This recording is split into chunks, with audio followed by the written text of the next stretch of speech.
Sir കേരളത്തിൽ ഏറ്റവും കൂടുതൽ കേസുകൾ തെളിയിച്ചിട്ടുള്ള വ്യക്തിയാണല്ലോ. സെബാസ്റ്റിന്റെ ഇപ്പോഴത്തെ ക്രൂരത കാണുമ്പോൾ ഇയാൾ ചെറുപ്പം മുതൽ കുറ്റകൃത്യങ്ങളിൽ ഏർപ്പെട്ടിരിക്കാനുള്ള സാധ്യതയില്ലേ?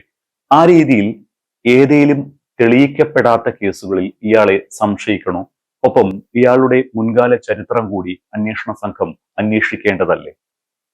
അതാ ഞാൻ ആദ്യം മുതലേ പറഞ്ഞ ഇയാൾക്ക് ഇത്രയും വലിയ എക്സിക്യൂഷനായിട്ട് ഒരു മർഡർ നടത്താൻ കഴിയുന്നെങ്കിൽ വളരെ പ്ലാൻഡ് ആയിട്ട് അവരെ വളച്ചു കൊണ്ടുവന്നിട്ട് അവരെ കൊല്ലുന്നു. പിന്നെ കൊല്ലുന്ന രീതി എങ്ങനെയാണെന്ന് ഇയാൾ പറയില്ല. അത് നമുക്ക് സ്കള്ള് കിട്ടിയിട്ടുണ്ട്, മറ്റു കിട്ടിയിട്ടുണ്ട്. അയാൾക്ക് തലക്കടിച്ചാണോ കൊല്ലുന്നതെന്ന് നമുക്കറിയത്തില്ല. ഇയാളുടെ വീട്ടിൽ ഇയാൾ കിടന്നുറങ്ങുന്നിടത്ത് പുതിയ മാർബിളൊക്കെ ഇട്ടിട്ട് ഒരു മുറിയുണ്ട്, അവിടെ ഇപ്പം പൊളിച്ചു നോക്കിയിട്ടുണ്ട്. പിന്നെ മറ്റു ഭാഗത്തൊക്കെ പഴയ ഓടുകൾ അല്ലെങ്കിൽ തറയോട് വാങ്ങിച്ചിട്ടിരിക്കുന്നതാണ്. അവിടെയൊക്കെ എല്ലായിടത്തും വീടിന്റെ പല ഭാഗത്തു നിന്നും ബ്ലഡ് സ്റ്റെയിൻസും മനുഷ്യരക്തം കണ്ടെത്തിയിട്ടുണ്ട്. ബാത്റൂമിനകത്തും മനുഷ്യരക്തം കണ്ടിട്ടുണ്ട്. വെളിയിലെ ബാത്റൂമിനകത്തും മനുഷ്യരക്തം കണ്ടു എന്നാണ് പറയുന്നത്. അപ്പൊ എവിടെ വെച്ചാണ് ഇയാളെ കൊല്ലുന്നത്, ഇയാളുമായിട്ട് ചേർന്നിരിക്കുമ്പോൾ ഏത് സന്ദർഭത്തിൽ ഇയാൾ അറ്റാക്ക് ചെയ്യുന്നത്, അങ്ങനെയുള്ള കാര്യങ്ങളൊക്കെ നമുക്ക് അജ്ഞാതമായിരിക്കും. എങ്കിലും ആ ശരീരത്തിന്റെ അവശിഷ്ടം കിട്ടിയത് കൊണ്ട് എല്ലിലെ എവിടെയാണ് എല്ല് പൊട്ടിയിരിക്കുന്നത്, തലയാണെങ്കിൽ സ്കള്ള് ഒരെണ്ണം കിട്ടിയ ഒരു ഭാഗ്യം. കാരണം തലക്കടിച്ചാണോ കൊല്ലുന്നതെന്ന് അറിയില്ല. അവരൊരിക്കലും ഇയാളുമായിട്ട് സ്നേഹിച്ച് നിൽക്കുന്ന സന്ദർഭത്തിൽ ഒരിക്കലും പ്രതീക്ഷിക്കാത്ത രീതിയിൽ ഇയാളെ അടിച്ചു വീഴ്ത്തുകയാണ്. ഒരു കില്ലിങ് സ്പിരിറ്റ് ഉള്ള ആളാണ്. അതുകൊണ്ട് അങ്ങനെയുള്ളൊരു ക്രിമിനലാണ് ഇയാള്. അപ്പൊ ഇയാളുടെ പൂർവ്വചരിത്രം തീർച്ചയായിട്ടും നമുക്ക് അന്വേഷിക്കേണ്ടിയിരിക്കുന്നു. ചെറുപ്പം മുതലേ അങ്ങനെ വളർന്നു വന്ന ഒരാളാണ്. അപ്പൊ ആ സമയത്ത് ഏതൊക്കെ ടൈപ്പുള്ള ക്രൈമാണ് ഇയാൾ ചെയ്തുകൊണ്ടിരുന്നതെന്ന് കണ്ടെത്തണം. ഇനി പിന്നീട് ഇപ്പൊ ഈ 4 മർഡർ നമ്മൾ വന്നപ്പോൾ അതിനു മുമ്പ് ഇയാൾ മർഡർ ചെയ്ത എക്സ്പീരിയൻസ് ഉണ്ടോ? അങ്ങനെ ഓരോ മർഡർ ചെയ്യുമ്പോൾ അതിന്റെ അന്വേഷണം ഇയാൾക്ക് അറിയാം എങ്ങനെയാ പോകുന്നതെന്ന്. അപ്പൊ അതില് കോർപ്പസ് ഡെലിറ്റി ഡെഡ് ബോഡി കിട്ടിയിട്ടുണ്ട്. അത് എപ്പോഴും ഇയാൾക്ക് അല്ലെങ്കിൽ കൊല്ലുന്നയാൾക്ക് അത് വലിയ ദൂഷ്യം ചെയ്യും കോടതി ട്രയൽ വരുമ്പോൾ. അതുകൊണ്ട് ആ എവിഡൻസ് കൂടെ നശിപ്പിക്കാൻ ഇയാളെ തീരുമാനം എടുത്തിരിക്കുന്നു 51 വയസ്സിന് ശേഷം. അതിന് മുമ്പുള്ളത് തീർച്ചയായിട്ടും ഇയാളുടെ ആ ചെറുപ്പത്തിൽ ഇയാൾ എവിടം വരെ പഠിച്ചു എന്നും എവിടെയൊക്കെയാണ് പഠിച്ചതെന്നും ഇയാളുടെ കൂട്ടുകെട്ട് ആരായിരുന്നെന്നും കാരണം അവിടുത്തെ നാട്ടുകാർ പറയുന്നത് ഇയാളൊരു മോശ സ്വഭാവമുള്ള ആളാണ്, വളരെ ഫ്രോഡാണ്, വായെടുത്തേ കള്ളവേ പറയുള്ളൂ. അങ്ങനെയാണ് ഇയാളുടെ ചൈൽഡ്ഹുഡ് ചെറുപ്പം പോലെ വളർന്നു വന്നിരിക്കുന്നത്. അപ്പം തീർച്ചയായിട്ടും ഇയാൾക്ക് ഈ വാഹനത്തോട് വലിയ കമ്പം ഉണ്ടായിരുന്നു എന്ന് പറയുന്നുണ്ട്. ഞാനൊക്കെ ഒരു കാലഘട്ടത്തിൽ വാഹനത്തിന്റെ മോഷണം നടത്തി ഡ്രൈവറെ കൊല്ലുന്ന ധാരാളം കേസുകൾ അന്വേഷിച്ചിട്ടുണ്ട്. അതിലെ മിക്കവാറും പിടിച്ചിരിക്കുന്ന കേസുകളൊക്കെ അവരെ ചെറുപ്പം പോലെ വാഹന കമ്പവും ഡ്രൈവ് ചെയ്യാനും വാഹനം ഓടിക്കാനും പുതിയ വാഹനം എടുക്കാനും ഒരു വാഹനം സ്വന്തം പണമില്ലാത്ത ചിലർക്ക് വാഹനം സ്വന്തമായിട്ട് കൈവശപ്പെടുത്താനും ഉപയോഗിക്കാനും ഒക്കെ ശ്രമിക്കുന്നതിന്റെ ഭാഗമായി കൊലപാതകം ധാരാളം നടത്തിയിട്ടുണ്ട്. ഇയാൾ ഏത് രീതിയിലുള്ള ക്യാരക്ടറാണെന്ന് ഇനി കണ്ടെത്തേണ്ടിയിരിക്കുന്നു. സാർ, മറ്റൊരു കാര്യമുള്ളത്, ഈ 2018-19 കാലത്ത് ബിന്ദു പത്മനാഭൻ കേസിനൊപ്പം ഐഷ തിരോധാനവും അന്വേഷിച്ചിരുന്നുവെങ്കിൽ ഒരുപക്ഷെ സെബാസ്റ്റ്യൻ കുടുങ്ങുമായിരുന്നില്ലേ? അന്ന് തന്നെ ഈ ജൈനമ സംഭവം പോലും ഒരുപക്ഷെ ഉണ്ടാകുമായിരുന്നില്ലല്ലോ. തീർച്ചയായിട്ടും ഇയാളെ നേരത്തെ വിളിച്ചിരുന്നെങ്കിൽ കുറെ പേരുടെ ജീവൻ നമുക്ക് രക്ഷിക്കാൻ പറ്റും. തീർച്ചയായും ജൈനമ്മയെ പോലുള്ളവരുടെ ജീവൻ രക്ഷിക്കാൻ പറ്റും. കാരണം അതിനായാലും തയ്യാറാകില്ല. കാരണം ഐഷയുടെയും ബിന്ദു പത്മനാഭന്റെയും ആ 2 കേസ് ഏതായാലും ആ തിരോധാനം ഇയാളിൽ കൂടെയാണ് ഉണ്ടായെന്ന് ഏകദേശം എവിഡൻസ് വന്നു കഴിഞ്ഞിട്ടുണ്ട്. ഇനി അവിടെ അർത്തുങ്കപ്പള്ളിയിൽ അവിടെ ഒരാൾ മിസ്സായിട്ടുണ്ട്. അതും ഇയാളുടെ പേരിലാണ്, ഇയാളാണ് അതിന്റെ പിന്നിലെന്നും വാർത്ത വരുന്നുണ്ട്. അപ്പോൾ 3 സ്ത്രീകൾ അവിടെ തന്നെ വന്നു. ജൈനമ്മ ചേർത്തപ്പോൾ 4 സ്ത്രീകളായി. ഇനി എത്ര പേര് ഇതിനകത്ത് ഉൾപ്പെട്ട് വരുന്നുണ്ടെന്ന് നമുക്ക് ഇനിയുള്ള അന്വേഷണത്തിലാണ് നമുക്കറിയാൻ സാധിക്കുകയുള്ളൂ. ബിന്ദു പത്മനാഭൻ തിരോധാനം കത്തിക്കയറിയ ഘട്ടത്തിൽ നടന്ന അന്വേഷണത്തിൽ അട്ടിമറി നടന്നുവെന്ന് കർമ്മസമിതി മുഖ്യമന്ത്രിക്കും ഉന്നത പോലീസ് അധികാരികൾക്കുമൊക്കെ നിവേദനം നൽകിയിട്ടുണ്ട്. അപ്പോൾ സെബാസ്റ്റ്യന് വർഷങ്ങൾക്ക് മുൻപേ പോലീസിൽ നിന്ന് സഹായം ലഭിച്ചിരുന്നുവെന്ന് സംശയിക്കണം? അല്ല, അത് ഞാൻ നേരത്തെ പറഞ്ഞല്ലോ. കാരണം അവിടെ ഉണ്ടായിരുന്ന SP-യും ഒരു DYSP-യും കൈക്കൂലിക്കാരാണെന്ന് നാട്ടുകാർ പറയുന്നുണ്ട്. അവരെ 8-10 ലക്ഷം രൂപ ഇയാളെ അവർ സ്വീകരിച്ചെന്ന് ഇപ്പം വെളിയിലോട്ട് വരുന്നുണ്ട്.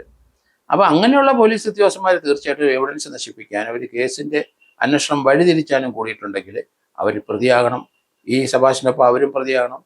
അതിന് ഈ സബാഷിനെ ഓരോ മർഡർ കേസിൽ നിന്ന് രക്ഷപ്പെടുത്താൻ ശ്രമിച്ചിട്ട് അഡ്വക്കേറ്റ് ഉണ്ടെന്ന് പറയുന്നു. അയാളും ധാരാളം പണം സമ്പാദിച്ചിട്ടുണ്ടെന്ന് പറയുന്നു. അയാളെ ചോദ്യം ചെയ്യും, അയാളെയും പ്രതിയാക്കേണ്ടി വരും. അവരൊക്കെ എവിഡൻസ് നശിപ്പിക്കാനും ഒരു മർഡറിനെ പ്രിവെന്റ് ചെയ്യാൻ ശ്രമിക്കുന്നതിന് പകരം ആ ഒരു കേസ് അന്വേഷിക്കാതെ അവരെ പ്രതിയുടെ നിന്ന് കൈക്കൂലിയും വാങ്ങിച്ചിട്ട് അവര് ഈ കേസിലെ നീതി നടപ്പാക്കാൻ ബാധ്യതയുള്ളവർ അത് ചെയ്യാതെ പോകുന്നത് വളരെയധികം വലിയ കുറ്റകരമാണ്. ഈ പ്രതിയോടൊപ്പം അവരെയും പ്രതിസ്ഥാനത്തേക്ക് കൊണ്ടുവരേണ്ടി വരും എന്നാണ് ഞാൻ കരുതുന്നത്. സാർ, ഈ ചേർത്തല കടക്കരപ്പള്ളി സ്വദേശി ബിന്ദു പത്മനാഭനെ 2006 കാണാതായത്. ഈ കേസിൽ അന്വേഷണം നിലച്ചത് സെബാസ്റ്റിന്റെ കൂട്ടുകാരൻ ഓട്ടോ ഡ്രൈവർ മനോജിന്റെ മരണത്തോടെയാണ്. 2018 ജൂൺ 27 മനോജ് ഉൾപ്പെടെ 4 പേരെ ആലപ്പുഴ നർക്കോട്ടിക്സ് ഡിവൈഎസ്പി ചോദ്യം ചെയ്യലിന് വിളിപ്പിച്ചുവെങ്കിലും മൊഴിയെടുത്തില്ല. പിറ്റേന്ന് രാവിലെ ഇയാളെ വീടിനുള്ളിൽ തൂങ്ങി മരിച്ച നിലയിൽ കണ്ടെത്തുകയായിരുന്നു. ഈ ഒരു മരണത്തിലും ദുരൂഹത സംശയിക്കണം. തീർച്ചയായിട്ടും അയാൾ ഈ കേസിനകത്ത് പ്രതിയാകേണ്ട വ്യക്തിയാണ്. കാരണം പല ആൾക്കാരെയും അവിടെ കൊണ്ടുവന്ന് വിടുന്നത് അയാളാണ്.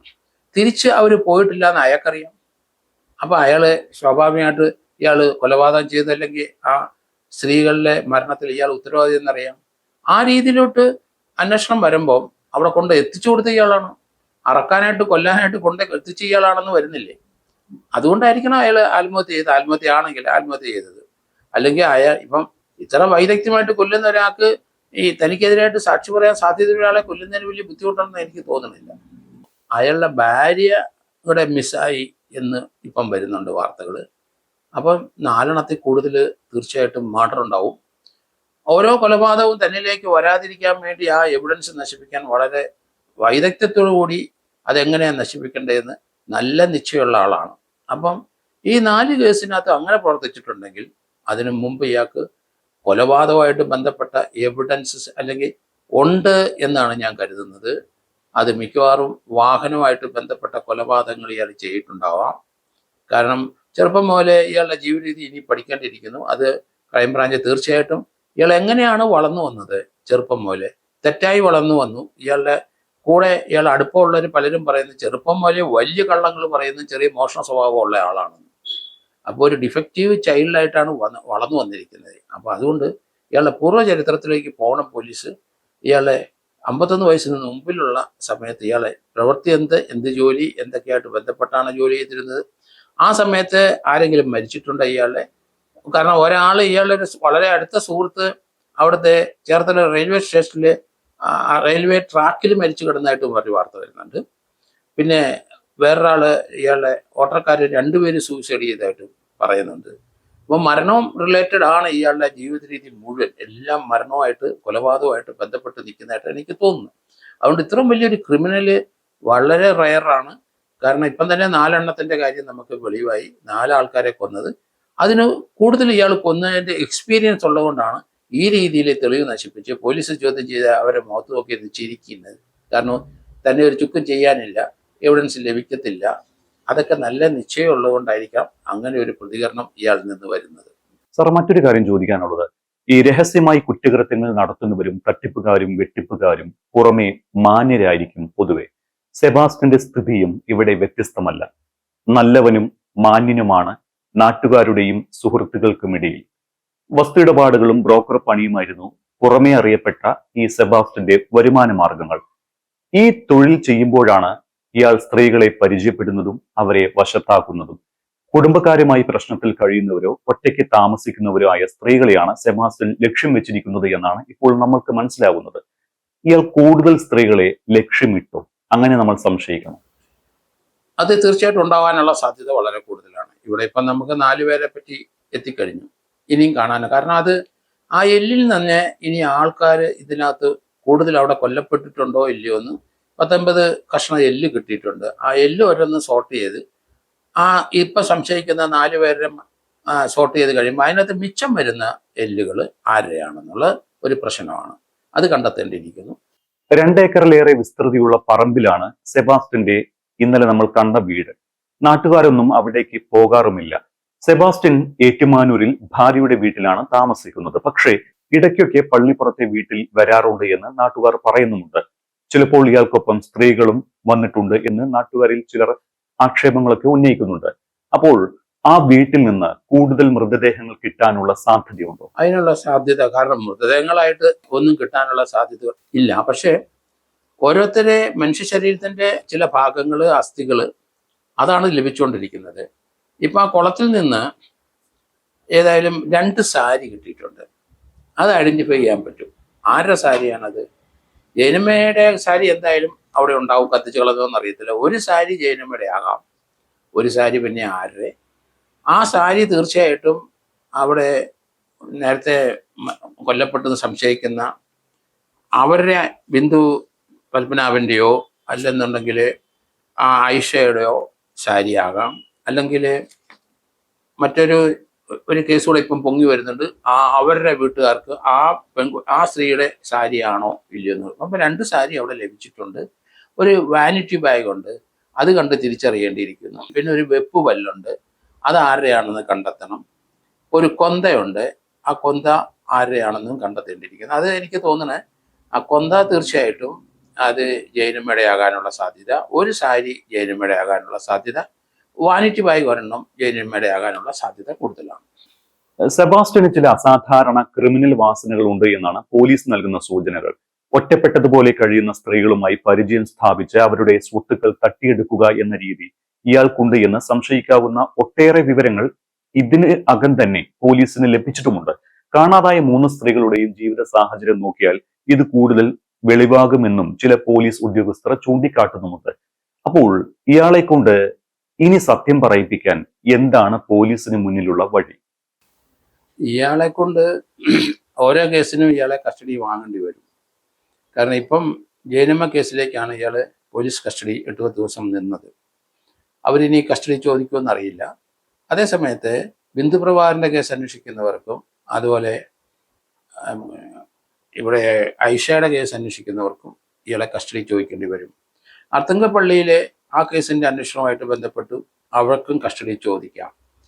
അതിന് മുന്നോടിയായി ഇയാളുടെ ചുങ്കത്തറയിലുള്ള അവിടുത്തെ വീട്ടിലെ അവിടുന്ന് ലഭിച്ച എല്ലുകളുടെ DNA സാമ്പിളിലൂടെ ഒന്ന് കൺഫേം ചെയ്ത ശേഷം മറ്റുള്ളവർ കസ്റ്റഡി വാങ്ങുന്നതായിരിക്കും നല്ലത്. കാരണം അതോടുകൂടി മേജർ ഒരു സ്റ്റെപ്പ് അങ്ങോട്ട് കഴിയും. അവിടെ 4 പേരുടെ എല്ലും കഷ്ണം അല്ലാതെ ആരുടെയെങ്കിലും എല്ലും കഷ്ണം ഉണ്ടോ എന്നുകൂടെ കാര്യത്തിൽ വരും. അപ്പം ഇനിയും അയാൾ കേസിനകത്ത് ഉൾപ്പെടാനുള്ള സാധ്യത വളരെ കൂടുതലാണ്.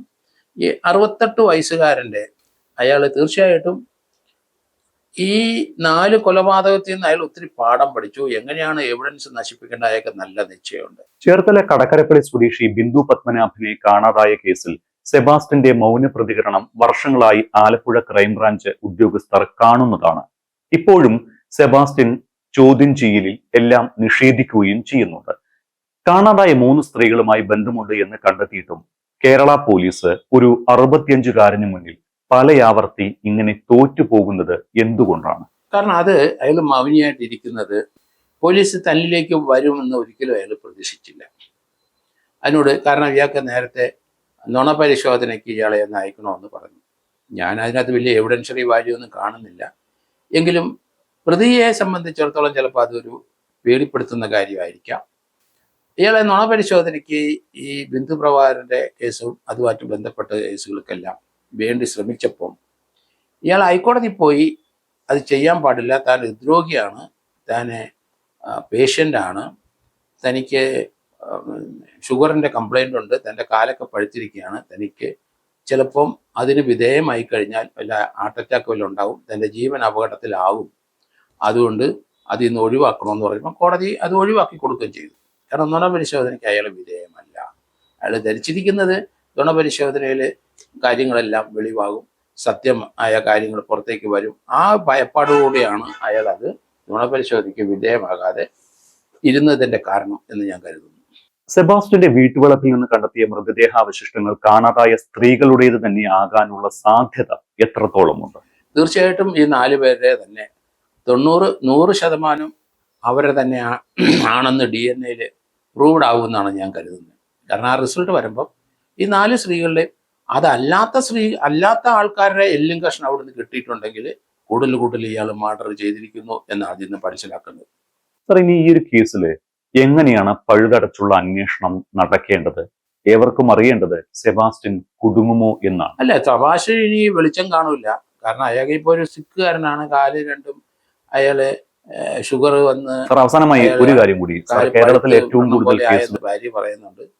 അപ്പൊ അയാൾക്ക് തന്നെ അറിയാം തൻ്റെ അവസ്ഥ മോശമാണെന്ന്. അതുകൊണ്ട് ഇനി ഒന്നും സമ്മതിക്കാനൊന്നും അയാൾ തയ്യാറാകില്ല.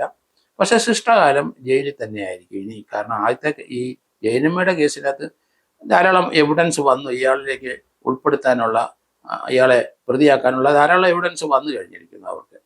അപ്പോൾ അതൊക്കെ ഇപ്പം ഇയാൾക്ക് ഇനി മുന്നോട്ടുള്ള ലൈഫ് ഇയാൾ ജയിലിൽ തന്നെയായിരിക്കും.